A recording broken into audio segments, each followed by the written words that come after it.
જય શ્રી કૃષ્ણ, જય માતાજી. દોસ્તો, સ્વાગત છે આપણી આ ખાસ ચેનલમાં. વર્ષ 2026નો 7મો મહિનો એટલે કે જુલાઈ 2026 શરૂ થવા જઈ રહ્યો છે. આ મહિનો કુંભ રાશિના જાતકો માટે કેવો રહેશે, ગ્રહોની ચાલ તમારા જીવનના કયા પાસાને ચમકાવશે અને ક્યાં તમારે થોડી સાવધાની રાખવી પડશે. જો તમારા રાશિ કુંભ છે તો આ વિડીયો તમારા માટે જ છે. આજે આપણે વિડીયોમાં જ્યોતિષ વિજ્ઞાનની સચોટ ગણતરીઓ સાથે કુંભ રાશિના વ્યવસાયિક જીવન, આવક, ગૃહસ્થ જીવન, સંબંધો, વિદ્યાર્થી જીવન, સ્ત્રી જીવન અને નિવૃત્ત જીવનની સંપૂર્ણ વિગતો જાણીશું. એટલું જ નહીં, વિડીયોના અંતમાં હું તમને કેટલાક એવા અચૂક ઉપાયો પણ જણાવીશ જે તમારી સાડાસાતીની નકારાત્મક અસરોને દૂર કરીને આ મહિનાને અત્યંત સફળ બનાવશે. તો વિડીયોને ક્યાંય પણ સ્કીપ કર્યા વગર અંત સુધી ચોક્કસ જોજો. જો તમે ચેનલ પર નવા હોવ તો અત્યારે જ સબસ્ક્રાઈબ કરી લો, કારણ કે અહીં તમને સાચી અને શાસ્ત્રોક્ત માહિતી જ મળે છે. ચાલો સમય બગાડ્યા વગર શરૂ કરીએ. કોઈ પણ રાશિનું ભવિષ્ય જાણતા પહેલાં એ સમજવું જરૂરી છે કે આ મહિના આકાશમાં ગ્રહોની સ્થિતિ કેવી છે. જુલાઈ 2026માં કુંભ રાશિના ગ્રહો કંઈક આ પ્રકારે ગોઠવાયેલા છે. તમારી રાશિના સ્વામી શનિદેવ અત્યારે તમારી રાશિથી બીજા ભાવમાં એટલે કે મીન રાશિમાં વક્રી અને માર્ગી ચાલની મિશ્ર અસરો સાથે ગોચર કરી રહ્યા છે. આ તમારી સાડાસાતીનો અંતિમ તબક્કો છે જે તમારી વાણી અને ધન સંચય પર સીધી અસર કરશે. બીજી તરફ દેવગુરુ બૃહસ્પતિ તમારી રાશિથી 5મા ભાવમાં બિરાજમાન છે, જે ખૂબ જ શુભ સંકેત છે. ગુરુ મહારાજ તમારી બુદ્ધિ, જ્ઞાન અને નિર્ણયોને સાચી દિશા આપશે. મહિનાની શરૂઆતમાં સૂર્યદેવ 5મા ભાવમાં રહેશે, પરંતુ 16 જુલાઈ પછી તે કર્ક રાશિમાં એટલે કે તમારા 6ઠા ભાવમાં પ્રવેશ કરશે, જ્યાં તે શત્રુઅંતા યોગ બનશે. રાહુ અને કેતુ અનુક્રમે બીજા અથવા 8મા ભાવમાં હોવાથી તમારે સ્વાસ્થ્ય અને અચાનક થતા ખર્ચાઓ પર થોડો કાબુ રાખવો પડશે. મિત્રો, સૌથી પહેલાં વાત કરીએ તમારા વ્યવસાયિક જીવન અને કેરિયર વિશે. આ મહિનો તમારી માટે મહેનત અને પુરસ્કાર બંને લઈને આવ્યો છે. જો તમે નોકરી કરો છો તો મહિનાના પૂર્વાર્ધમાં એટલે કે 1 થી 15 જુલાઈ વચ્ચે કામનું ભારણ ઘણું વધારે રહેશે. કદાચ તમને એવું લાગશે કે તમારી મહેનતના પ્રમાણમાં ક્રેડિટ નથી મળી રહી, પરંતુ ધીરજ રાખજો.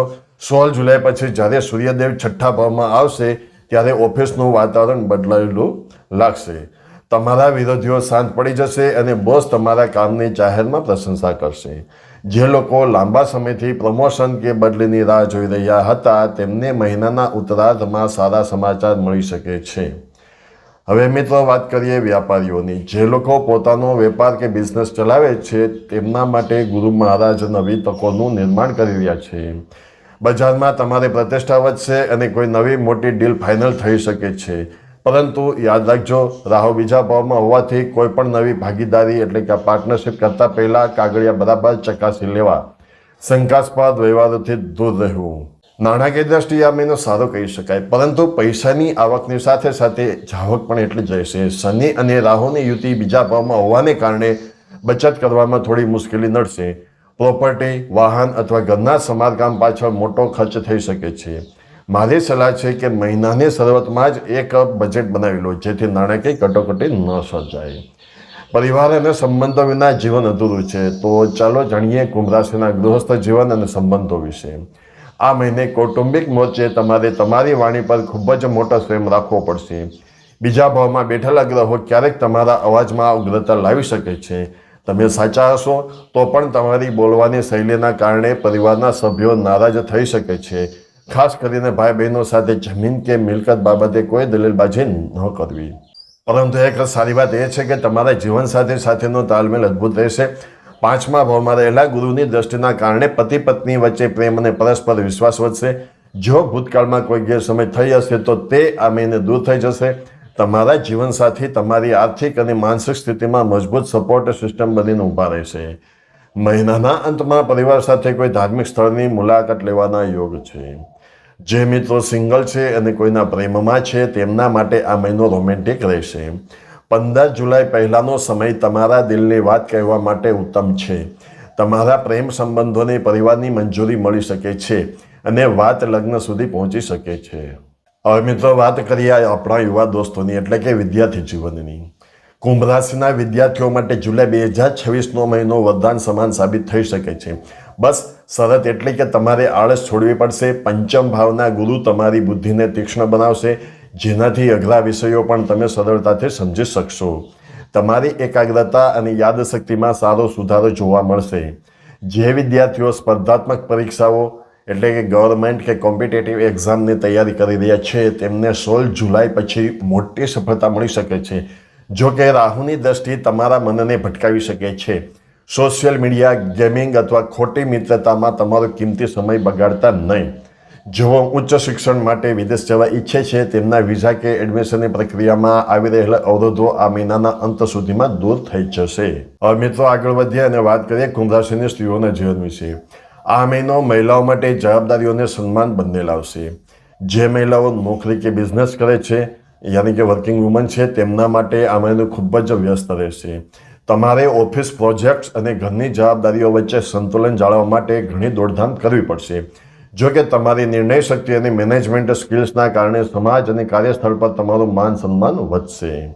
બીજી તરફ કે જે ગૃહિણીઓ હાઉસવાઇફ તરીકે ઘરમાં છે તે કોઈ પણ સામાજિક કે માંગલિક પ્રસંગ ઘરમાં આવી શકે છે, જેના કારણે મહેમાનોની અવરજવર રહેશે અને ઘરમાં આનંદનું વાતાવરણ રહેશે.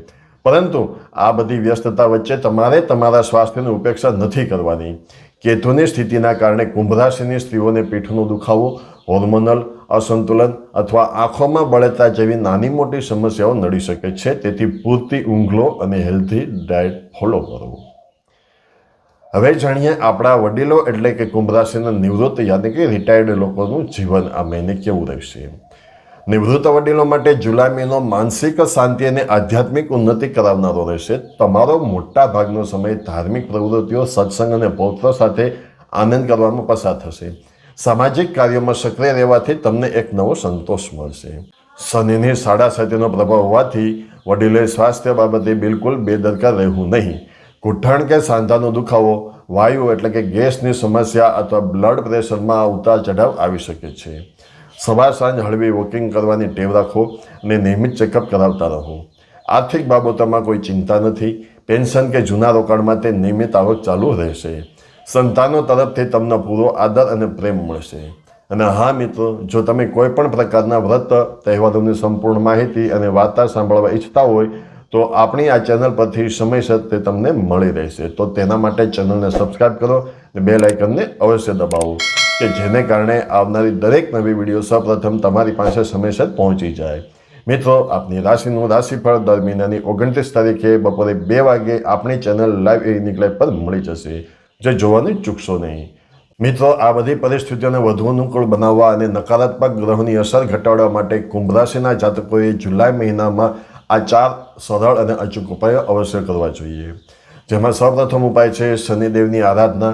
એટલે કે દર શનિવારે સાંજે સૂર્યાસ્ત પછી કોઈ શનિ મંદિરે જાઓ અને સરસવના તેલનો દીવો પ્રગટાવી ત્યાં બેસીને શનિ ચાલીસાના પાઠ કરો. આનાથી 7.5ની પીડા ઓછી થશે. જ્યારે બીજો ઉપાય છે હનુમાનજીની સેવા છે કે જેમાં કુંભ રાશિ માટે હનુમાનજી કષ્ટભંજન દેવ સાબિત થાય છે. રોજ સવારે કે સાંજે નિયમિત હનુમાન ચાલીસાના પાઠ કરો અને મંગળવારે હનુમાનજીને લાલ ફૂલ અર્પણ કરો. હવે ત્રીજો ઉપાય જાણીએ તો વાણી દોષ અને રાહુ શાંતિ માટે છે. તો તેના માટે રોજ સવારે પક્ષીઓને 7 અનાજ મિક્સ કરીને સપ્તધાનનું ચણ નાખો. આ સાથે જ બુધવાર કે શનિવારે સફાઈ કર્મચારીઓને તમારી યથાશક્તિ મુજબ દાન કે મીઠાઈ આપો. જ્યારે ચોથો ઉપાય છે સૂર્યનારાયણને અર્ઘ્ય આપવું. સરકારી કામોમાં સફળતા અને આત્મવિશ્વાસ વધારવા માટે દરરોજ સવારે તાંબાના લોટામાં જળ ભરી તેમાં થોડું લાલ ચંદન અથવા લાલ ફૂલ નાખીને સૂર્યદેવને જળ અર્પણ કરો. તો મિત્રો, એકંદરે જોવા જઈએ તો જુલાઈ 2026નો આ મહિનો કુંભ રાશિ માટે મિશ્ર ફળદાયી પરંતુ મહેનત પછી મોટી સફળતા અપાવનારું સાબિત થશે. જો તમે તમારી વાણી પર સંયમ રાખશો અને સ્વાસ્થ્ય પ્રત્યે સભાન રહેશો તો ગુરુ મહારાજની કૃપાથી આ મહિનો તમારા જીવનમાં અદ્ભુત પ્રગતિ લઈને આવશે. તમને આ માહિતી કેવી લાગી તે મને નીચે કોમેન્ટ બોક્સમાં ચોક્કસ લખીને જણાવજો. તમારી રાશિ કુંભ છે કે નહીં તે પણ કહો. જો વિડીયો ગમ્યો હોય તો તેને એક લાઇક કરજો અને તમારા મિત્રો તથા પરિવારના સભ્યો સાથે શેર કરવાનું ભૂલતા નહીં. તમારો એક લાઇક અમારા માટે એક જાતનું પ્રમોશન સ્વરૂપ હોય છે, તો લાઇક કરવાનું ભૂલતા નહીં. આવી જ સચોટ અને શાસ્ત્રોક્ત જ્યોતિષી માહિતી દર મહિને મેળવવા માટે આપણી ચેનલને અત્યારે સબસ્ક્રાઈબ કરી લો. ભગવાન શિવ અને શનિદેવ આપ સૌનું કલ્યાણ કરે. મળીએ છીએ આવતા વિડીયોમાં. ત્યાં સુધી સ્વસ્થ રહો, મસ્ત રહો. જય શ્રી કૃષ્ણ, જય માતાજી.